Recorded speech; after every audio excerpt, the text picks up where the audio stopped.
বন্ধুরা, good morning. Welcome back to my channel mister and Mrs Saha. তো সবাই কেমন আছো? আশা করছি ভালো আছো, আর আমরাও বেশ ভালো আছি। আমার নতুন একটা ভ্লগে তোমাদেরকে জানাই অনেক অনেক ওয়েলকাম। দেখেই বুঝতে পারছো আমি সকালবেলা থেকে ভিডিওটা শুরু করেছিলাম। তো সকালের কাজটা সেরে একদম স্নান করে তারপর এই যে দেখো চলে এসেছি, নিজেকে একটু গুছিয়ে নিলাম। তারপরে তোমাদের দাদা ভাইয়ের জন্য ব্রেকফাস্টটাও বানাবো। এখন বাজে ওই 8:30 মতো। তো আমার ছেলেও উঠে গেছে, ওকে দেখতে পাবে, ও আমার চারপাশে ঘুরে ঘুরে খেলা করছে। প্রত্যেক দিনই কিন্তু আমার এই টাইমে স্নান হয়ে যায়, সমস্ত কাজবাজ সেরে একদম স্নান করে নিই, না হলে তোমাদের দাদাভাই চলে যাওয়ার পরে আমার স্নান করাটাই বেশি অসুবিধা হয়ে যাবে, বাবুকে একা রেখে যেতে পারবো না। সেই জন্য সকালবেলাটা কাজ সেরে আমি একদম স্নানটা করে নিই। আর দেখো চুলটাও এভাবে বেঁধে নিলাম, এভাবে বাঁধলে চুলটা অনেকক্ষণ বেশ থাকে ভালোভাবে, আর কাজ করতেও সুবিধা হয়, চুলগুলো চোখে মুখে পড়ে না। তারপর এই যে দেখো প্রতি পরমেশ্বরের আইডেন্টিটি একটু লাগিয়ে নিলাম, মানে সিঁদুরটাও পরে নিলাম। এখন বেশ অনেকটাই গরম পড়ে গেছে, তাই আর বডি লোশন লাগানোর প্রয়োজন পড়ে না, কিন্তু খুব হাওয়া দেয় সেই জন্য ঠোঁটটা ফেটে যায়, সেই জন্য দেখো একটু লিপ বামটাও লাগিয়ে নিলাম। তো চলো এবার সেজে গুজে কাজে লেগে পড়ি। সকালবেলাটা বেশি ঢং করলে চলবে না, কারণ সকালবেলাটা আমার খুবই ব্যস্ততার মধ্যে দিয়ে কাটে। ভিডিওটা আমি শুরু করেছিলাম সকাল থেকে, কিন্তু তাড়াহুড়োর চক্করে আমি আর কোনো ভিডিও ক্লিপ নিতে পারিনি। তোমাদের দাদাভাই অফিস যতক্ষণ না যায় ততক্ষণ আমার খুবই ব্যস্ত থাকি। তো তারপর দেখো আমি আবার এই 11টা থেকে ভিডিওটা শুরু করছি। এখন কটা বাজে দেখতেই পেলে, 11:10 মতো হয়েছে। বরমাসে অফিস যাওয়ার পরেই একটু বাবুর সাথে খেলা করছিলাম, ফোন দেখছিলাম, এইসবই করছিলাম। এই করতে করতে 11টা বেজে গেল, আর তারপর বাবু একটু ঘুমিয়ে গেল। বাবু ঘুমিয়ে গেছে, এবার ঝটপট রান্নাটাও সেরে ফেলতে হবে। আর এই যে দেখো বাইরেরটা একদম রোদ ঝকঝক করছে, যত রোদের তেজ বাড়ছে তত গরমও পড়তে শুরু হয়েছে। এইদিকে দেখো বাবু কি করছিল, আমি কিচেনে সকালের বাসনগুলো ধুচ্ছিলাম, আর এইদিকে হাতের কাছে যা পেয়েছে সব একদম ছড়িয়েছে। তারপর খেলা টেলা করে একটু খাইয়ে দিলাম, আর এই যে দেখো ঘুমিয়ে গেছে, জানি না কতক্ষণ ঘুমাবে।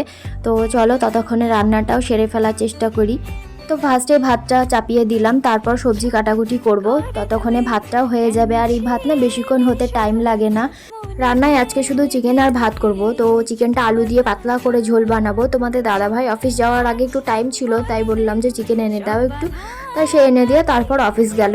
সত্যি কথা বলতে আমি আমার হাজব্যান্ড দুজনের কেউই শুধু সবজি ভাত খেতে পারি না, সবজি ভাত করলেও ডিম করতেই হয়। তাই আমাদের ডেলি মাছ মাংস ডিম কিছু না কিছু হয়ই। তো আদার্স তার সাথে অন্য কিছু সবজি রান্না করি না, কারণ খেতে পারি না সেই জন্য।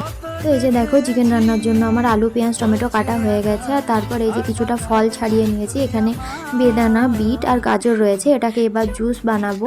এই জুসটা কিন্তু আমি রেগুলার খাওয়ার চেষ্টা করি, আর সকালবেলা খালি পেটে আমার টাইম হয় না বানিয়ে খাওয়ার জন্য, তাই একটু বেলা করেই আমি খাই।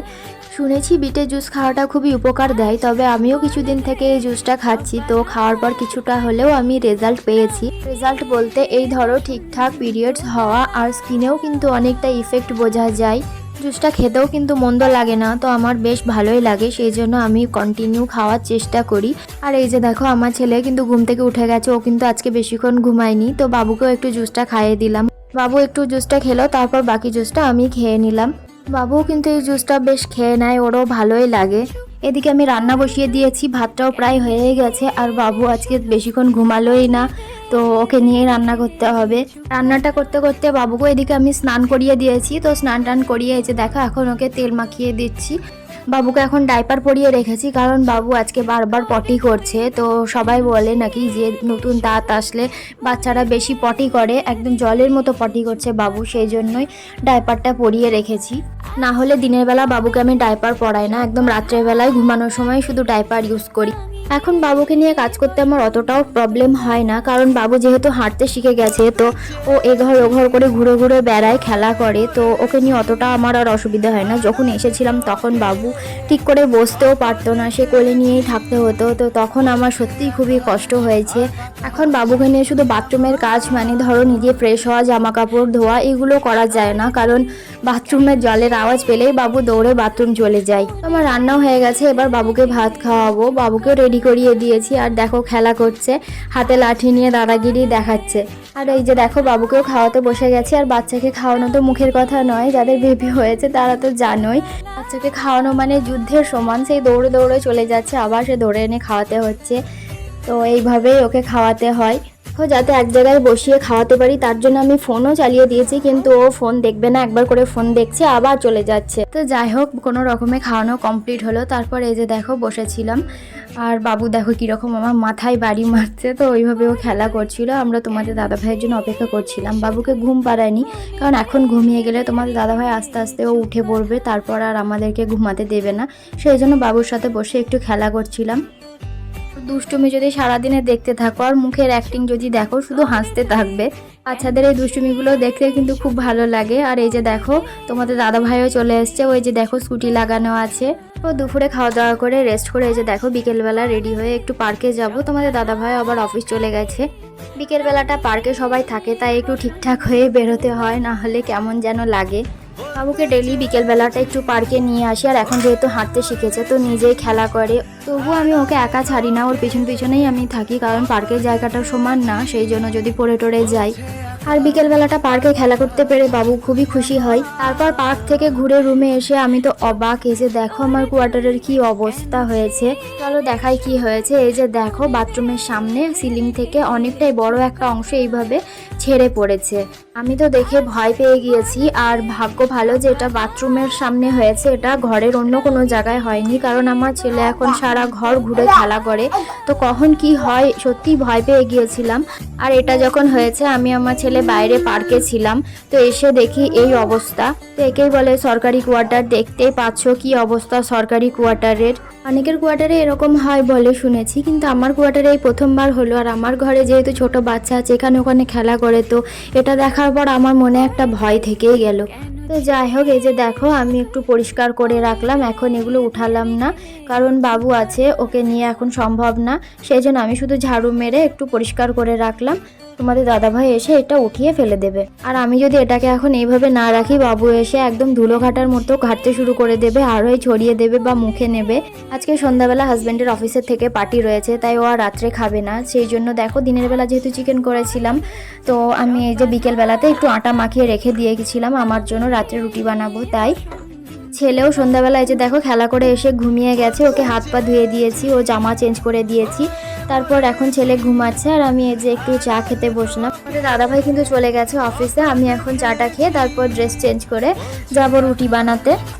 এর মিডিলে আমার বাড়ি থেকেও ভিডিও কল করেছিল, তো একটু কথাও বলে নিলাম। তারপর এই যে দেখো বসে পড়েছি রুটি বেলতে, সাথে আমার ছেলেও বসেছে রুটি বেলতে। এই যে দেখো একটু ময়দা দিয়েছি খেলার জন্য, তো সেটাকে ও মুখে দিচ্ছে, খাচ্ছে কাঁচা ময়দা। তো এই যে দেখো আমার রুটিগুলো বেলা হয়ে গেছে, সবগুলোই আমি একবারে বেলে নিয়েছি, কারণ যেহেতু তোমাদের দাদা ভাই নেই, তাই বাবুকে সামলে আমার একটা একটা করে বেলে তারপর রুটি শাঁকা অসুবিধা হয়ে যাবে।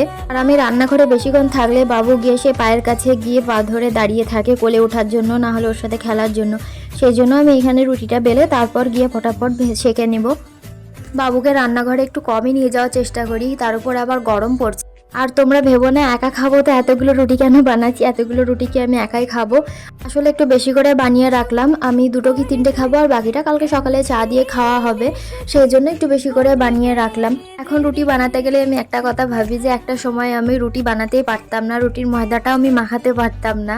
ওই শুধু মা যখন রুটি বানাতো তখন মায়ের হেল্পের জন্য শুধু রুটিটা বেলে দিতে পারতাম। আর যদি কখনো নিজে ময়দা মাখিয়ে রুটি বানানোর চেষ্টাও করেছি, তো রুটি ফুলতো না বা খুব শক্ত হয়ে যেত। আর এখন দেখো কেমন রুটি ফুলছে। সত্যি কথা বলতে আমি কোয়ার্টারে এসে এইভাবে রুটি বানানো শিখেছি, সেই একা ঠেলায় ভরে। বাড়িতে না পারলেও কখনো সেভাবে শেখার চেষ্টা করিনি, সেই জন্য হয়তো বাড়িতে কোনো দিন হয়নি। আর এই যে দেখো বাবু, আমি যতক্ষণ রুটি বানিয়েছি ততক্ষণ বাবু এইভাবে খেলা করেছে, সব আলু পেঁয়াজ একটা একটা করে বের করে এখানে সেখানে ছড়িয়ে ছড়িয়ে ফেলেছে। ফোন চালিয়ে দিয়েছি, কিন্তু ফোনও সেইভাবে দেখে না, শুধু একবার করে দেখবে আবার চলে যাবে খেলা করবে। তারপর এই যে দেখো বাবুকেও খাওয়াবো, তাই বাবুর জন্য রুটির যে পাতলা অংশটা হয় সেটাকে একটু জলে ভিজিয়ে রাখলাম, তাহলে নরম হয়ে যাবে। তারপর এই যে দুধ আর এর মধ্যে একটু কলা দিয়েছি, তো দুধ কলা রুটি দিয়ে এইভাবে মাখিয়ে এবার চলো বাবুকে খাবারটা খাইয়ে দেবো। বাবুকে খাওয়ানো হয়ে গেছে, এবার আমি নিজেও খেতে বসে গেছি। তো এখানে 3টে রুটি, চিকেন আর দুধ ছিল, তো দুধের মধ্যে একটু সিমাই দিয়ে নিয়েছি।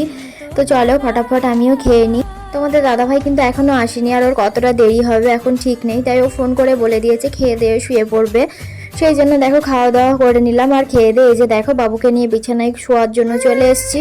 এই যে দেখো বিছানায় এসে বাবু ঘুমানোর আগে প্রচন্ড দুষ্টুমি করছিল, প্রত্যেকটা দিন এইভাবে ঘুমানোর আগে দুষ্টুমি করে, তারপর বাবু ঘুমায়। আমাদের দাদা ভাইয়ের আসতে রাত 10:30 পৌনে 11টা হয়ে গেছিলো, ততক্ষণে কিন্তু বাবু ঘুমিয়ে গেছিলো। তো চলো আজকের ভিডিওটা আমি এখানে শেষ করছি। আমার তো সারাদিনটা এভাবেই কাটলো। তোমরা সকলে ভালো থেকো, সুস্থ থেকো, দেখা হবে নেক্সট কোনো ভিডিওতে। আমার ভিডিও ভালো লাগলে লাইক কমেন্ট সাবস্ক্রাইব করে পাশে থেকো। টাটা।